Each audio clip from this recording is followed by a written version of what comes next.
Hi there, I'm Deanna Marie, and this is What Made You today. I'm so thrilled to be speaking with Jamie Floyd, singer, songwriter based in Nashville. Thank you so much for joining me. Thank you so much for having me. I'm very excited to be here. Me too. I'm excited that you're here. We've spoken a few times in the past, and there's a lot to catch up on. But I have to ask you first, because there's something I learned about you that I didn't know the first couple times we met. And I want you Okay. to elaborate Uh-huh. on your connection and experience to Metallica. Oh my gosh. What a way to begin. Okay. I love this. I don't think I've ever been asked this before. My connection to Metallica, this is funny. It's like how would this country music singer songwriter have a connection to them? But I do. For years, I'm very fortunate to get to do music full time now, which is something I feel like I fought for and I sacrificed for. And so I feel really fortunate to do that. Before I got to this point, I was kind of classically paying my dues in Nashville, which meant I was bartending or waiting tables at night, playing shows on my nights off and writing during the day. So just like 80-hour plus weeks, just nonstop. And one of the restaurants that I worked at, let me just think about the year this would have been. So Metallica play. You may know this better than me. You may know this. Metallica played the Bridgestone Arena here in Nashville. I feel like it was either 2018 or 2019. Okay. And they had rented out our restaurant. I was working at a place called Josephine that's now closed, but it was a Nashville kind of staple for a long time. And we had like a long Saturday night, and then Metallica rented out the restaurant from like when we closed to like 3 a.m. And those of us who were like, they were like, okay, who wants to work the Metallica party, right? And they all assume I wanted to because everyone knew I was in music. And Yeah. several of our incredible bar manager Scott, he was drummer, so of course he wanted to, and we're all my band worked there as well. So like my bass player Gabe and Scott, we all wanted to work it, so we're all there, and it's just Metallica and they're very close, family and friends. It wasn't some huge crowd; it was just them. And they come rolling in from their shows. Of course, they want to eat, they want to relax, so it wasn't some crazy party, but they were so nice to us. And one of the tables that I covered, they commented on my hair. They're like, you must be a singer, not with that hair. You're not like with that hair. You have to be in music. And I was like, oh my gosh, that's so funny. And so I was like, yeah, I actually am. And they were super nice. And we start talking and they were like, oh my gosh, like we should keep in touch. And so we are messaging, like me and a couple of the band members on Facebook, and just like super nice, whatever. And they were like, oh, if you're ever this way or that way, let us know. And just like, we want to see what happens with you, right? Yeah. Because I had some stuff going on. Well, fast forward to 2020. I work with an organization called Operation Song, which we write with soldiers and their families and veterans to kind of help them tell their story. So I get a call from the head of Operation Song, and he says, hey, we're partnering with the Opry for this drive-in across like 320 drive-ins across North America, where people can go to drive-ins and watch the Opry and watch a concert. And we're going to be part of Operation Song is going to be part of this broadcast because, of course, it was lockdown. And Operation Song has been asked to do a segment opening for Metallica on the Opry. And so not only is like getting to stand on the Opry stage and perform a really meaningful song, which I never had the chance to do. So it wasn't like my official Opry debut, but I always say it was like me and the ghost. So the first time I ever got to sing on the Opry, I'm standing there to the empty stage and it's just me and all those memories. And I get to sing this incredible song about a soldier who had passed, and his mother was on stage with me. And we have this beautiful moment. And what I know is we're taping this to open for Metallica and 3 Days Grace, whose show was also being filmed and would air after us. And so, of course, I messaged them. I'm like, guys, I am opening for you on the Opry. And it was like, wait, what? And so that was about, a year. If it was 2018, then it was like a year and a half after I had met them. So I went from waiting on them to opening for them within about a year and a half. And it was so cool because I could say, that I definitely knew them, and that I had actually Wow. connected with them. And so it was so cool. My husband and I went to the drive-in because one of the drive-ins was like an hour away or something in Tennessee. Mhm. And we drove there and we watched our segment. And then 3 Days Grace had theirs. And then Metallica went on and we got to sit in the car and watch. And it was so full circle and ridiculous that is my Metallica Yeah. story connection. But that's just like part of the magic of Nashville Oh, is that's such that a things like this happen, and it's so wild to Oh, me. yeah, yeah. Like, also in my career, like, when I didn't ever expect or dream of meeting those guys, right? Yeah. Nor ever saying that I was at all associated in a performance way. But I am, and I was. And so, they were just super lovely to me, and, it's an awesome memory, and I'm so glad you asked about it because it's a story I don't often tell. Yeah, that's so cool. Well, So in our funny. first conversation, we did cover a lot about what you do and who you've worked with because your list of collaborations is so long and impressive. And you've had so much success over the years, but this time I want to know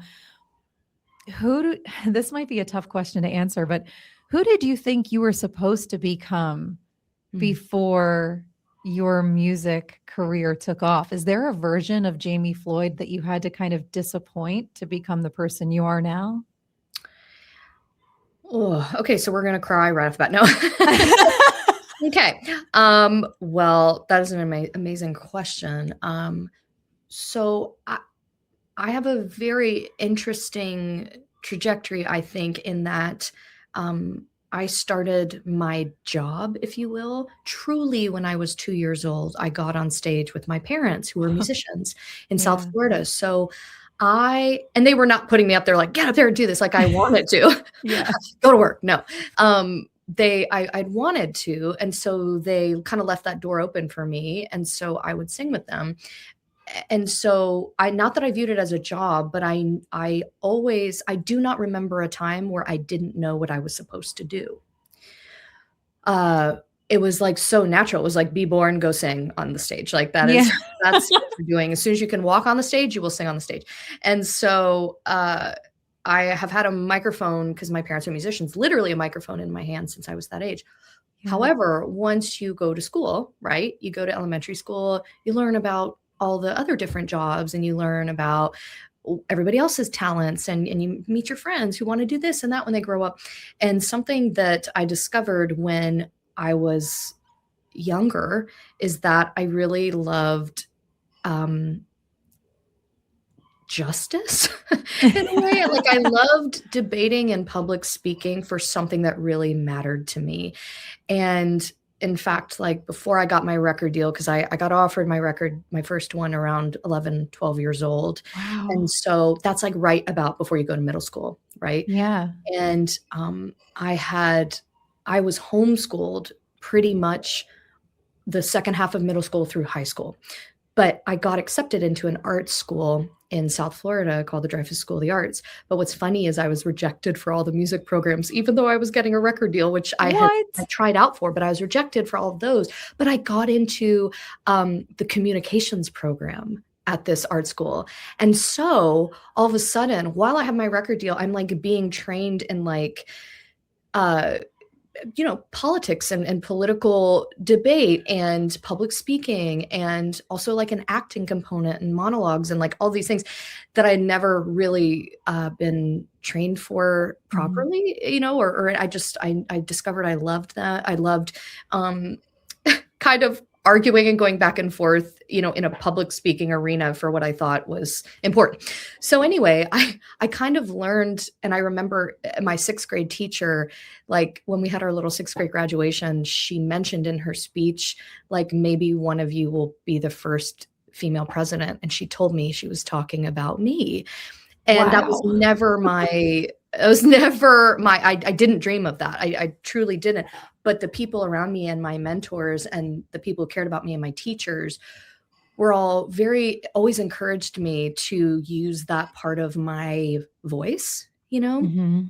And so I always wonder, or I always wondered, like, was that a missed, like, could I have taken a totally different path and used my lack of fear of being in front of people, right? Because I'm Yeah. used to being in front of people. I don't get nervous speaking on stage. I don't have any of that. So, public speaking is, as you know, a form of performance Yeah. and art and a skill itself. And so when people started fostering that, I wondered, like, gosh, I mean, is that in my future too, right? Like, am I supposed to do that at some point, and in what way am I supposed to use that? Because I definitely have it in a weird way, or Yeah. at least my mentor saw it in me. And what's kind of ironic is that in the last 10 years, I had the our organization that represents songwriters in front of Congress and the Senate and in front of our government is called Yeah. NSAI. And I started working with NSAI. And what was so interesting is I was brought in front of our lawmakers to speak and also sing and tell my story to help, make things more fair for our community and just kind of fight for our interests, as being the tiny little guy in this big fight that's always happening over copyright and AI and all these things. And Yeah. so my mom and I have talked a lot about, like, wow, isn't it interesting that all those years, music never brought you into politics or in that arena in government at all. And then destiny and fate kind of brought me together with NSAI, and they recognized I wasn't afraid to say everything, because I think a lot of artists, when we've been in this situation with Spotify and the government and all the things moving around, you don't want to jeopardize your career, right? You don't want to Yeah. say what's actually going on, because what if, you get punished for it, right? Yeah. But I think we're at a place where it really is, we really can talk openly about those things, where in the past few years maybe not, but it's come to a place where we can. And all of that to say, my love of just like using public speaking for justice in some form or another has certainly come into play on a national stage. And I've gotten to kind of get in there and on behalf of the songwriting community and use that muscle that I don't always get to use. And Yeah. so that is a path I feel like I could have, I could have gone that way, the Yeah. political route, if you will. I mean, I don't know, or a career somewhat in that, in that the justice system in some form or fashion. Yeah. Yeah, Well, speaking up. it's so interesting, and it's funny that you mention it, because I've always thought, you carry yourself with such confidence and such grace. And is there a moment, and maybe it was during those times where you were studying to do that, but or maybe it was later, but is there a moment that maybe you rarely talk about that kind of quietly shaped how you move through the world now? I mean, especially in that aspect where, it is maybe such a challenge, or maybe a daunting task for other musicians or artists to think of using their voice for other things that matter. Yeah, I think because I had the opportunity to enter truly the business arena of the music business at such a young age, that a lot of decisions I think that creatives and artists and musicians are faced with, maybe you have a little bit more of life and experience under your belt, to Mhm. where you go, that's not me. I know who I am, and I am this and I'm not that. And I had to make those decisions at a very young age, because I was being asked them as a child. Yeah. And I think a very defining moment for me that used to be like a heartache, and is now such a huge blessing in disguise, would be, there was a moment where I was like I would have been 16, and I had the September 11th had happened, and my record deal, including the rest of the world, everything was like, nothing was guaranteed, right? Mhm. And the record label president in New York, Epic Records, calls me. His assistant puts him through on our landline at home. And I remember being in my parents' bedroom taking his call, which is so funny.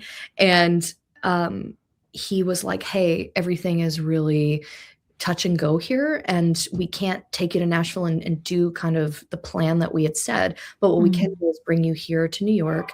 We can switch your record deal over to a pop record deal, but you're not going to sing the songs that you want to sing. You're going to sing what we tell you to sing. It's going to be different, right? It's going to be different genre, and you're going to do with your hair and your clothes and everything, you're going to have to do what we say. And at the time they had put out Mandy Moore and Jessica Simpson, and like, so I just knew that it was that path and trajectory because that's what the girls before me were doing, and that wasn't what I was doing.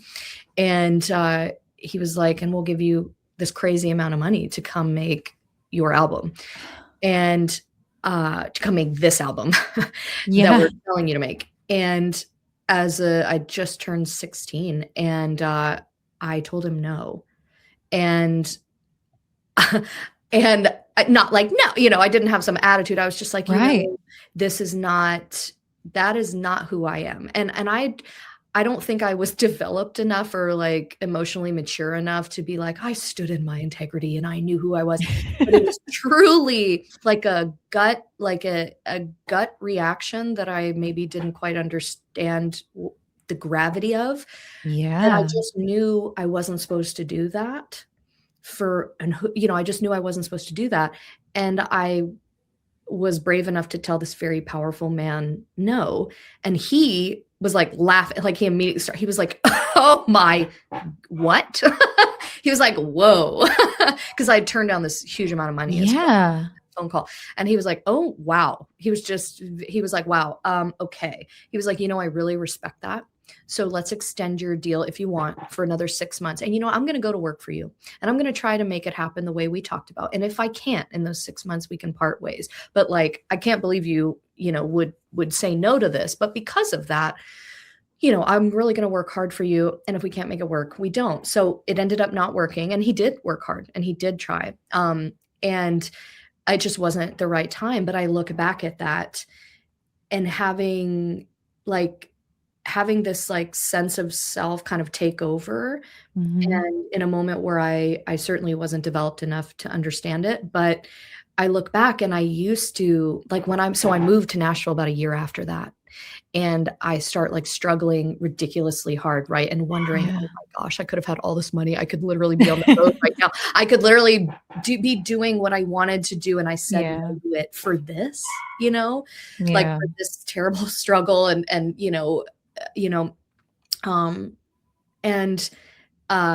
what appeared like a terrible struggle in like this whole thing. And now I look back and I think I made such a huge life decision because we all know, and not that it happened to everyone, but we all know that a lot of those teen princess singers went through absolute just living hell, some of them. Right? And what the industry does to you at that young of an age, should you truly be plugged into the machine, can be really brutal. And I just look back at that and I thought, I feel like I was being protected from something that I didn't understand yet. And I wasn't supposed to experience that clearly. And I really I could have said yes, but for some reason I said no. And of course I told my parents what happened after, my parents were musicians and that was their only job. And so they didn't have some desk job. Like, no, they were literally musicians that did struggle to really, raise 3 kids on a musician's salary. And when I told them what I had turned down, they were like, including my grandfather. I'm like, a lot of my family's musicians. They're like, "Are you crazy?" Like, they didn't yell at me, but they were like, "Really, really, you don't want to do that? Like what?" And like, and so everybody was just like, "Really? Are you sure? Are you sure?" And I was sure. I was sure, but I also. It was like a naive version of being sure. It was just like I said, like my gut and something inside of me going, no, and kind of stepping before me and being like, you're not doing this. And I just let it happen. And then that knowingness came out of me without fully understanding why I said no. I just knew the answer was no.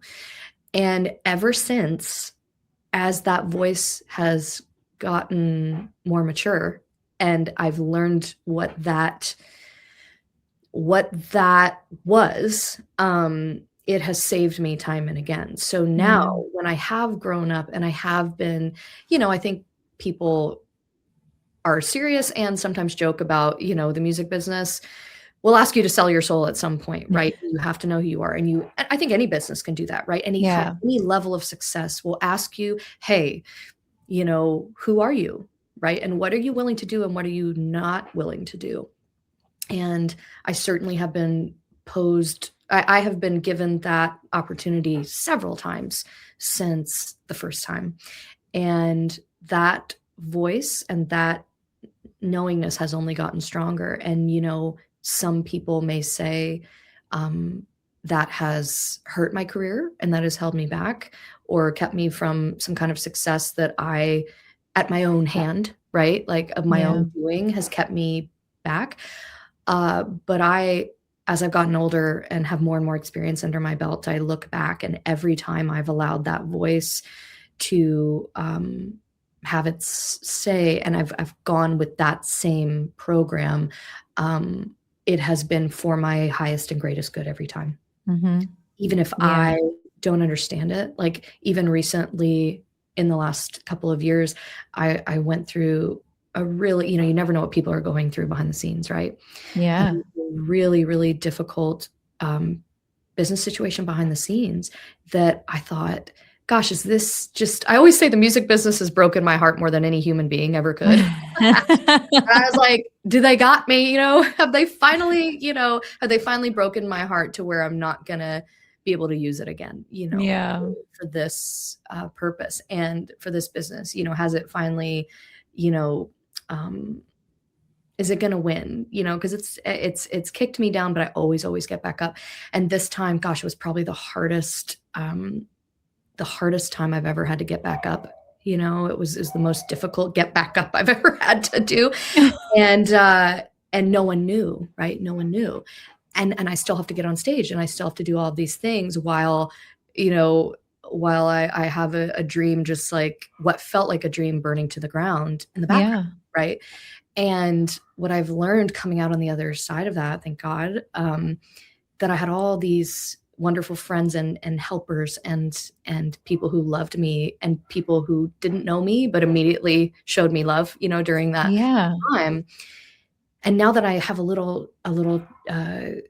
had all that support and then have some space and time between that, and I get to look back at it just from a little bit further away, um, I see I see what a huge gift it was to lose that in the way I lost it.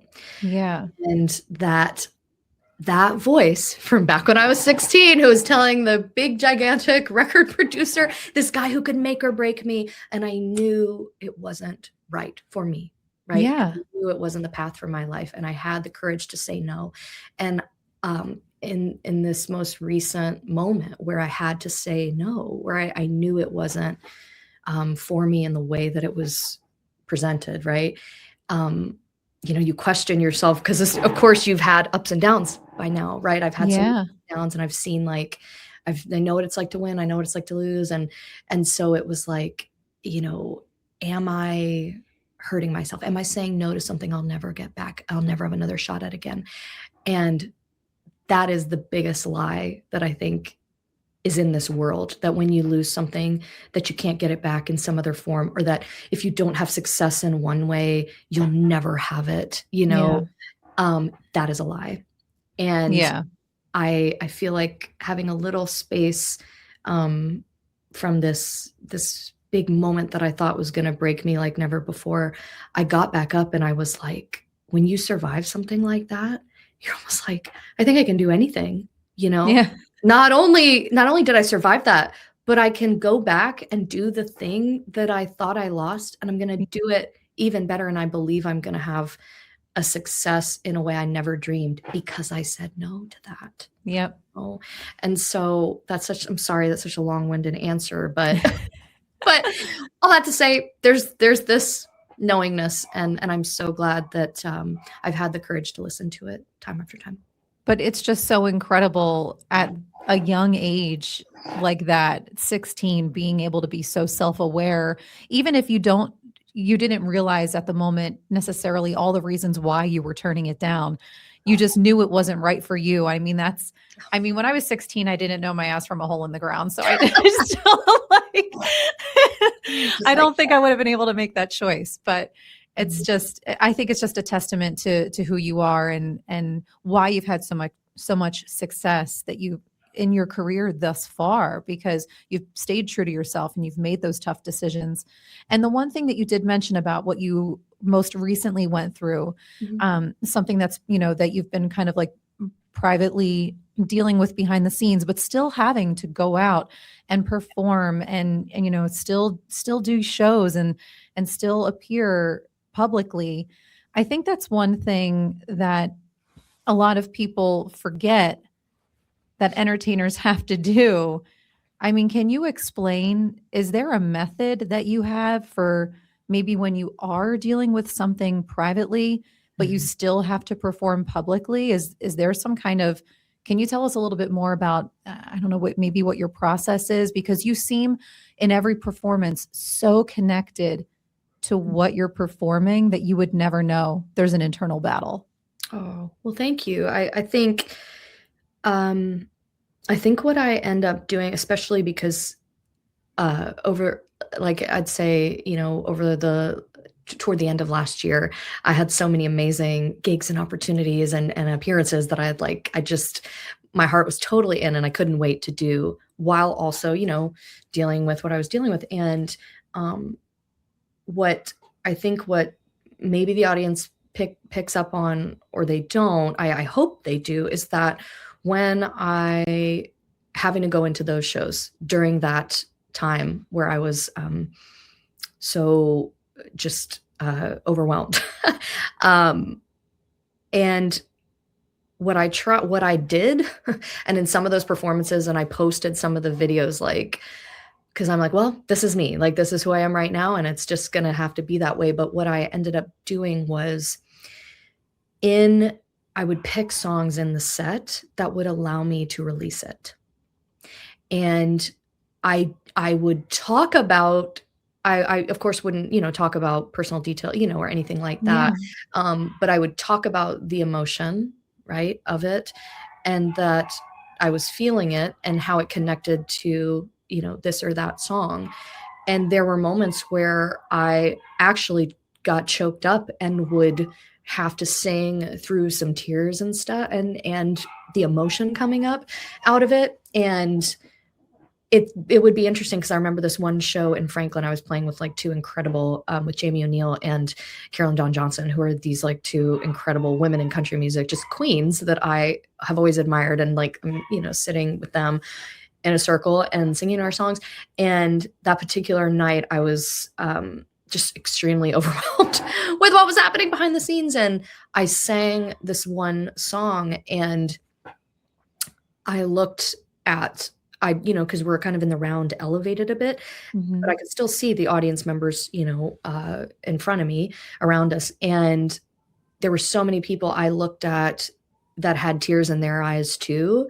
And I was like, they don't know why I have the tears in my eyes, and I don't know why they have the tears in their eyes, Yeah. but we all are connected in this moment of release, right? So I just decided, like, hey, I'm not going to be able to carry this whole show without some form of release of this, because I wear my heart on my sleeve and Yeah. in my songs. And I feel like that's a superpower of mine. So why would I suppress that? So I would Yeah. just pick moments in the show where I could let it out and hope that someone else needed to let something out too. And we're all just going to do it together. Yeah.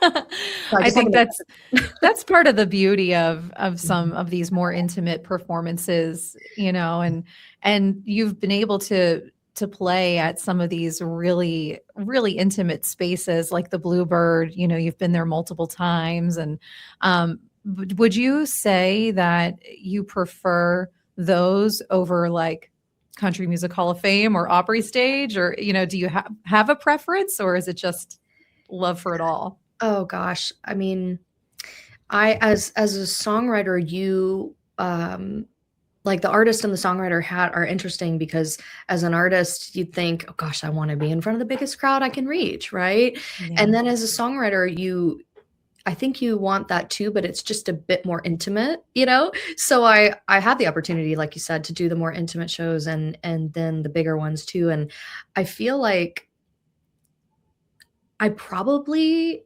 appreciate the more intimate, like theater type settings. However, what I kind of decided to do a long time ago that I hope I'm effective in is when I play the bigger shows, I try to make them feel like the little ones, you know? And I Yeah. try and stay in that same headspace and kind of bring you into my songwriting world, you know, and still perform as the artist, but let you have that just inside, you know, backstage feeling, like on the inside feeling of a songwriter show. And gosh, if I can successfully put those two things together in my show, I feel like it'll be something, it's something for everybody. But that's kind of my headspace. But I appreciate both venues. I get super excited and more nervous for the bigger shows, Yeah. or TV. Like I do, I really get nerves.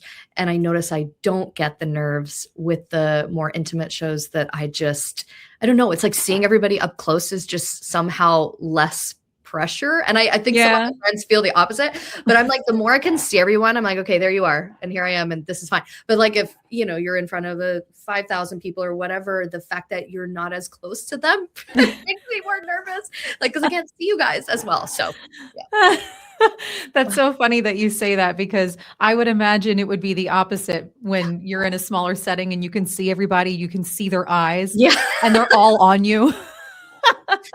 I just kind of feel more like, okay, okay, okay. You know, like, I can see all of you and you see me. And we're kind of on the same, a lot of times, like at the Bluebird, you're sitting Yeah. in the same level with everyone, which is a different dynamic. I like that, you know, and I like Yeah. that. So, but when you're on a stage, you know, you have this elevation and all of this, it's a bit more separate, right? So you have to work more for the connection. But yeah, I'm like, okay, if I can see your eyeballs, I'm less nervous. So funny. Well, I want to switch gears a tiny bit because, um, for somebody like yourself who seems to have been so self-aware and been so grounded throughout the course of your career, um, you seem to truly enjoy every moment of it all. But was there a moment that you maybe realized throughout the course of this journey in your career, like if I don't change something, I'm going to end up resenting it? Because I know people say if you love what you do, you'll never work a day in your life. right. But there's got to be a moment where that feels a little untrue.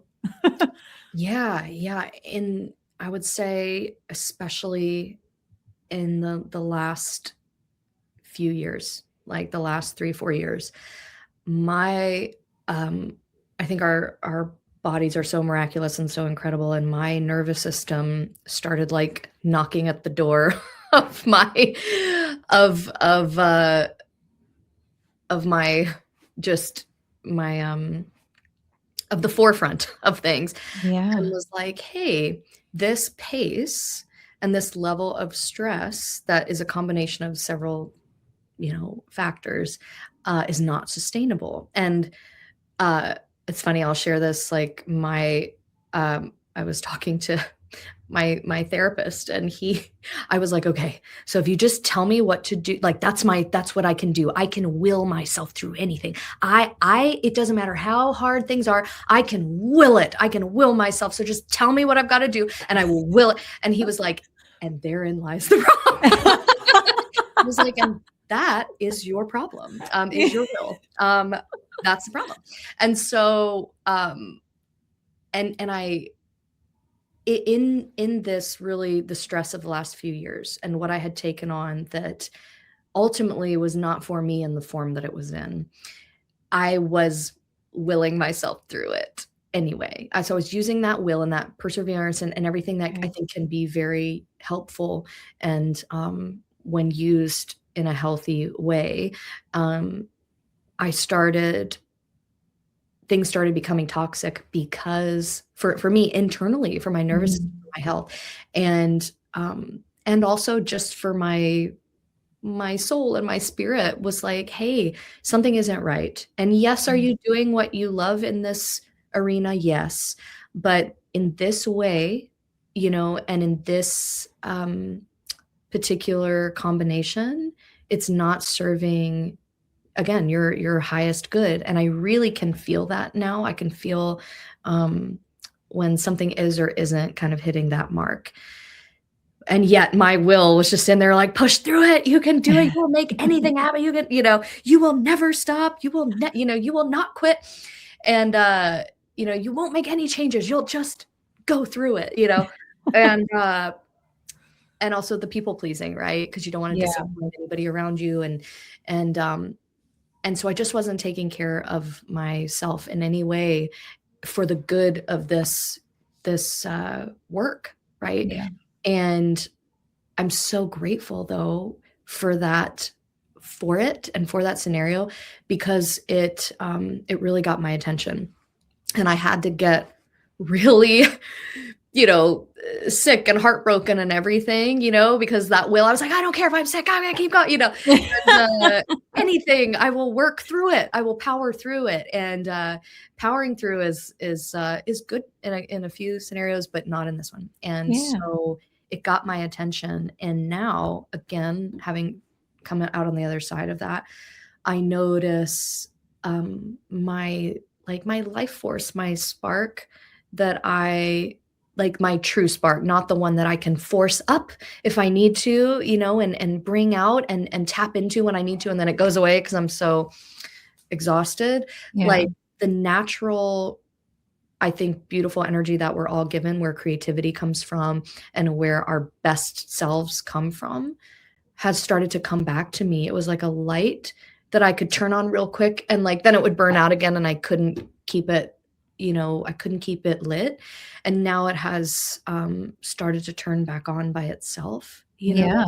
And I think the people around me and my closest people around me, I think, have hopefully started to see that come back to me.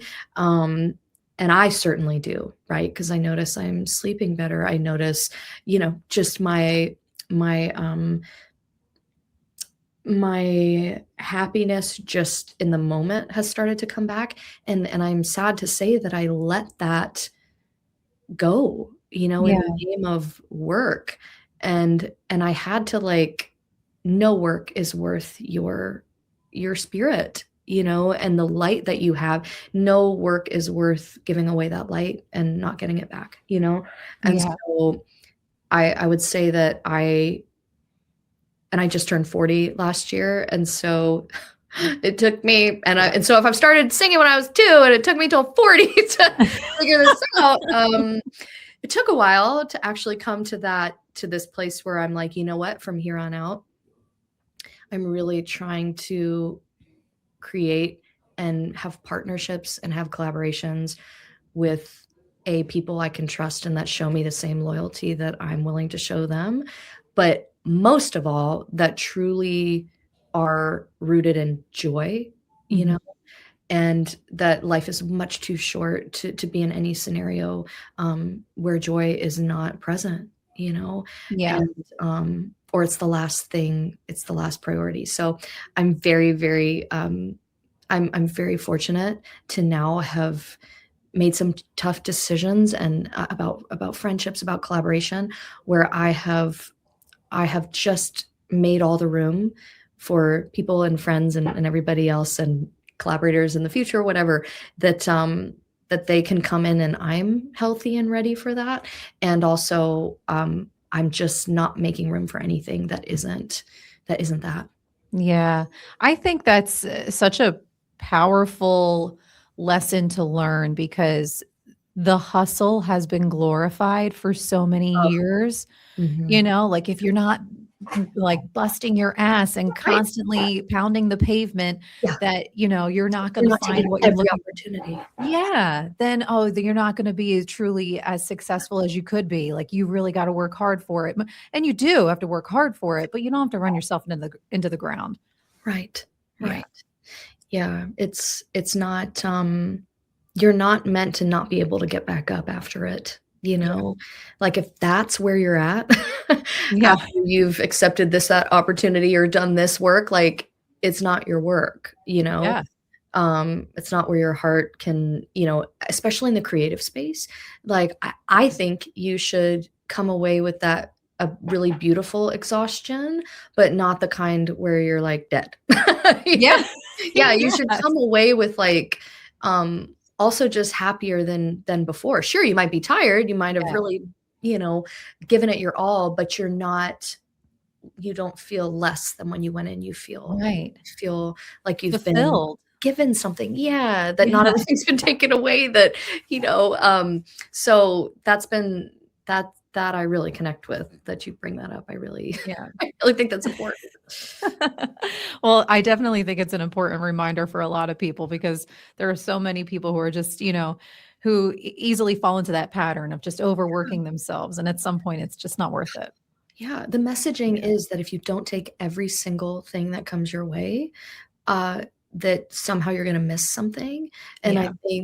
I think you have to be really, um, I don't know, really intentional, and at Yeah. least I'm gonna be. That's the lesson I've learned, is just be really intentional, and it doesn't mean you're like, "Oh, I'm not doing this, and I'm saying no." It's not about that. It's really about, like, who do you resonate with, and, like, what does this feel like energetically, and Yeah. really paying attention to that. Yeah. Mhm. Well, I have a kind of a tough question for you. Is there is there something maybe it is about your musical career, maybe it's not, but Mm. is there something that still scares you more than you would like to admit? Mm. Yes. I so this is, like, very vulnerable to say, but for instance, when you are talking to me and you're like, "Hey, you've had this success in your career and you've had these things happen, and, oh, I I feel like I've worked very hard for what's been able that's happened, and I'm grateful for all of those things, but I feel like what I'm scared of is that I won't get to fully use the extent of what I've been given, and that I haven't used it yet. That's gonna make me cry. Um, yeah, like, that what you perceive as success and what the world, might Yeah. look at my bio and go, "Oh my gosh, you did all these things, and, like, this is awesome." Um, I just I wonder if I'm gonna get to the chance to do and use everything that I feel like I haven't used yet. Yeah. Wow. So that, like, terrifies me. Like, and the feeling of, like, as a songwriter, sometimes Yeah. you can, like, it's all about the cuts that you have, for instance, right? Like, "Oh, what songs did you have that came out this year?" What did you write? What were you a part of? What projects? Whatever. And every year, it's like you have to, like, um there's almost like this clock or this pressure, like, especially because I'm an independent, artist, I'm an independent songwriter, so I Yeah. don't have the a lot of people view having a publishing deal as validation that you are a professional in some form or fashion. So when you don't have that, you kind of have this pressure to prove it, you Yeah. know? And even if it regardless of your bio or your, what you've done, your track record. And so, um, Nashville has a way of really making dreams come true, and also, um, can make you feel very small and very left out. And so I'm like, I don't always wanna be the one feeling like I have to sneak in the gates, like, I hope that the gates will open, you know? Yeah. And so I'm, like, scared that I'm gonna have to fight for everything forever, and I hope that's not the case. And I'm so sorry, everyone. No, That my doesn't go goodness. right with me or an interview unless I am hysterical, so here we go. Thank you So so much for sharing that because I think you mentioned something that's really important to remember when it comes to the music industry yeah. is that, I've seen a lot of people be very quick to judge somebody on the surface level and, oh, if you're a musician, how come I haven't heard of you yet? Or, Right. like, how come I don't know your name or I haven't Yeah. seen you Don't anywhere? you wanna be famous? Yeah. Well, I because, was like, "What?" Yeah. music isn't it's Yeah. not just about, being this like household name, with I don't know, 200 tour dates under your belt, Mhm. it's just I've met so many incredible musicians and songwriters like yourself Mhm. who are doing what they love and have such a resume Yeah. behind them that is so impressive to me. And okay, so because, not everybody in the world is like Yeah. singing your songs or knowing that they're singing your song. Right. You don't know. Right. But like Yeah. I think it's just really important to remember that Mm. there's so much more to the music industry than being like this glorified superstar. Yeah, than 1,000,000 followers and all that. Yeah. Yeah. Mhm. Yeah. Oh, yeah. It's just, yeah, the fear is, like, I have a little bit of, part of my brand almost as, like, the outsider that makes it in, the underdog, and like, against all odds, you know what I mean? Yeah. And I'm like, "Okay, can we just do it to where it's not against all odds?" Yeah. Like, can it just be like, "Wow, you've worked really hard," and, like, "Okay, here's more opportunities that are a little less of a fight." A little less having to claw your way, you know what I mean? Like, can it just be a little bit just a little more of the door, like, can we walk through the door instead of climb over it in the night? You know what I mean? Yes. Can there not have to be a strategy, like, how to sneak in? Can we just come in? Like, a couple times, doesn't have to be every time. But it has been, a lot of sacrifice, and not that I feel like I'm entitled to that at all. That's not what I'm saying. I do experience it in a beautiful way of friends around me who do work really hard, and then, there are moments where they go, "Oh my gosh, this is what I've dreamed of. This was worth all of that fight and everything." And so Yeah. I'm just I'm just hoping that yeah, that I get to experience that in one form or another coming up. I'll still fight. I'll be fine if I have to. I'll fight for it. I always, but I'm just hoping yeah, there's a lot more. I'm just hoping there's just more ease, Mhm. around it, and just a little bit, where the doors are just greased a little bit more, and I can just, but I think it's really going toward that, but I think a lot of that is me too, and so Yeah. making these changes and putting that out into the world, I hope I call that back to me too, Yeah. that this is more joy than fight. You know? Let's do that. Well, if we took all of that away, if we stripped away all the titles, Yeah. took away the career, all the expectations, there's so much more underneath singer-songwriter Jamie Floyd. So, what do you think made you who you are today? Hmm. I think, I mean, I think it's what we were just talking about. I think it's um, every time I feel like a lot of my trajectory has been, um, okay, this is going to happen. Are you going to keep going? Do you still want it? You know, okay, you still want it. Okay. Okay, now this is going to happen and it's happy. Okay, it's easier to want it. Yeah, yeah, you're still going to still keep going. Um, and so much of my path has been, um, are you going to keep going? You know? Or are you gonna change your mind and do something different, right? Or are you Mhm. gonna just be have you had enough of maybe the underbelly side of it. Yeah. Um, just because, and I think everybody has their version of this, right? And, but I think what's made me the songwriter that I am, and the artist that I am, the reason I'm able I think to emote and connect the way that I do and be as openly vulnerable and really, really, really open with my audiences and in interviews like this, or just with, with my co-writers or whatever. I Yeah. kind of am really, really open. And I think I'm really proud of that openness that's still here, even after so many times. It's like, are you going to close down? Are you going to shut down? Are you going to close Yeah. off everybody? Are you going to close off? How about now? How about now?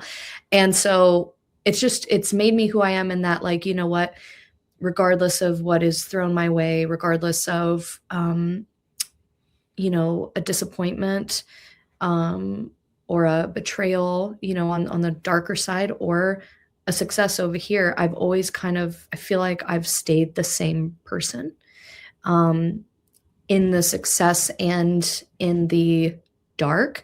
I feel like I've been able to keep the same sense of self, like I've never lost myself. And boy, I've had the opportunity to. Let's put it Yeah. that way. And Yeah. I feel like I haven't. And so, I feel like anybody who knows me would say that I am the same, maybe hopefully wiser, or hopefully a more rich artist, right? Hopefully I've improved my actual artistry. But I think they would say, like, my heart and my personality and my openness, that nothing's been able to take that away. And I think that is because it's been challenged. Yeah. So that openness and that,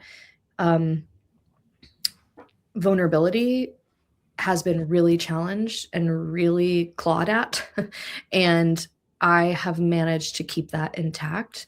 And I feel like that is who I am. I'm proud of that. I'm proud I Yeah. hope that that's what people feel from me. And I feel like I have maintained, hopefully, a warmth and an approachability that, despite, the bitterness that can come in, or the Mhm. jadedness, um, kind of, I feel like, the business has taken a lot of swings at me. It's given me many beautiful moments. It's taken a lot of swings. And in all of that, I feel like I didn't become a diva. I hope, I didn't become, too big for my britches, kind of thing. And I Yeah. also feel like um, I didn't shut off and let all of that run me over, So, I'm just happy that I've stayed the same, in the storm of it all. And I think that's Yeah. what it made sure, or I had the opportunity to change, and I didn't. Yeah. Well, I would say that's definitely been an accomplishment that you've been able to keep up, because I enjoy every single conversation, that we've had, and I enjoy, like, following your journey, and you always, are just so genuine, and just you're so easy to love and root for, Oh. and I hope you know that.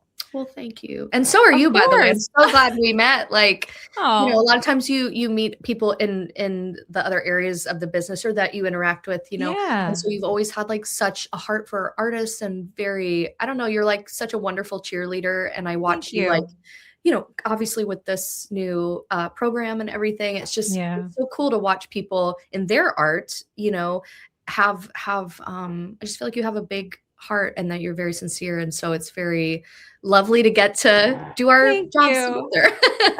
And to connect like that. I feel like you have a very human, not just in our Yeah. business interactions, but you've been very, like, real to me, which is, I think, kind of rare in our business. So that's Thank you. I appreciate that. And I thank you so for always being so generous with your time.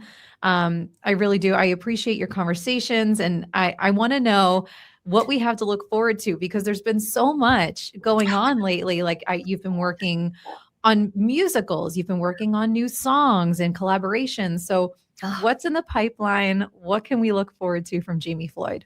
oh my goodness. Okay. So, I have new music coming out. So this is really exciting. And there's some things in the pipeline I can't talk about yet, surrounding this release. However, I hope they all come true by the time this comes out. But so I am releasing the 10-year anniversary from my very first song that like really changed my life as a songwriter is called The Blade. And it was originally released by Ashley Monroe, Miranda Lambert, produced by Vince Gill, got me my first Grammy nomination back when I was a waitress. And that song turned 10 years old last year. And Ashley Monroe had a big party and all these things. And so to kind of commemorate that, my dear friend Jake Hoot, we are releasing a duet version of my song, The Blade. Yes. And so no one's ever heard it as a male-female duet. And Jake and I started doing it live. And it sparked this collaboration. And the timing is just really beautiful because Jake is just blowing up again. He's so wonderful and just such an incredible singer. And he has just this big heart. And for this to be the single that he's running with right when he's getting this big moment on national television again, to even include me at all is really lovely of him. And so we just did our cover shoot, everything. So that single is coming April 3rd, but it goes for pre-sale on March 3rd. So if if you feel like it, March 3rd, we're going to have the pre-sale up, and Jake and I have some hopefully very exciting appearances set to surround this, and some joint tour dates. We've been working on a lot of really cool things. So that is coming out. And then I have another single right behind it, and hopefully some exciting announcements around that. And so that artist, I haven't released new music in a couple of years, so I'm super thrilled to finally do that. And then also I came into the world of musical theater like 8 years ago, and I just have fallen in love with, the actors and the directors and the creatives that I've gotten to work with, the musicians, just everybody in that community has been so loving and welcoming to me. And I'm so excited to share that I'm working on a brand new musical called Killin' It, a howdy horror murder mystery musical. And it is a live interactive concert style musical where the audience votes on the killer. Oh, I love that. Either, it's a different show every night. We have a special musical guest every single show. So there's going to be a different murder every show and a different musical guest. So you might see, one of your favorite country artists, you might see, pop artists, who knows, right? So it's super exciting, the format. But my playwright's name is Mark Blankenship, who's actually teaching at Yale next semester. Wow. He's just like, he's just so multi-talented. So I'm just surrounded by some very smart, creative people. So that's Mark is the playwright on it, and my collaborator, and then Jessica Prudencio out in California, who's an incredible director with just what a resume. And the three of us have come together. And so we have some exciting, hopefully, opportunities where you'll get to see the show coming up later this year, whether it be in Nashville or maybe somewhere else. But it's just been very exciting. And of course, I'm on the road. I'm playing so many festivals this year. Yeah. I feel so blessed that my phone is just ringing and ringing. Like, can you come do this? Can you come to this? I'm like, yes, I love being on the road. So it'll be really fun to play a lot of new festivals, songwriter festivals this year I've never played. I have a very special tour. I think I just can't talk about it yet. But if you follow me on socials, I feel like kind of spring onward, I'm going to have some really incredible, exciting things to share. So yes, well, we're looking forward to it. So speaking of socials, plug it. Where can everybody follow what's coming next? Yeah, kind of a main hub where everything is linked would be my website, which is officialjamiefloyd.com. Instagram, at Jamie Floyd. On X, Jamie Floyd Music. YouTube, Jamie Floyd Music, Facebook, Jamie Floyd Music. But if you just want to hit everything at once, and especially the tour dates are always up to date on officialjamiefloyd.com/shows. Perfect. Yeah. Well, thank you again. Always appreciate your time. And it's always such a wonderful conversation. And thank you for being so vulnerable and telling us all the little, nooks and crannies and stories behind the success. Well, thank you for asking. It's really wonderful to get to talk to you. And I feel like you're the heart behind your questions, and all of your questions were really unique and beautifully personal. So I'm glad we got to go there. Thank you. Yeah. Thank you. We appreciate you being here, and look forward to the next one. Thank you. Awesome. That was perfect. Thank you so much. That was awesome. I'm so sorry. I'm like, well, we're just going to go. No, I know. I'm like always teary-eyed when you talk. I'm just Oh, like so impressed by you. let me ugly cry on camera. That's the title of it. Ugly crying on camera with Jamie.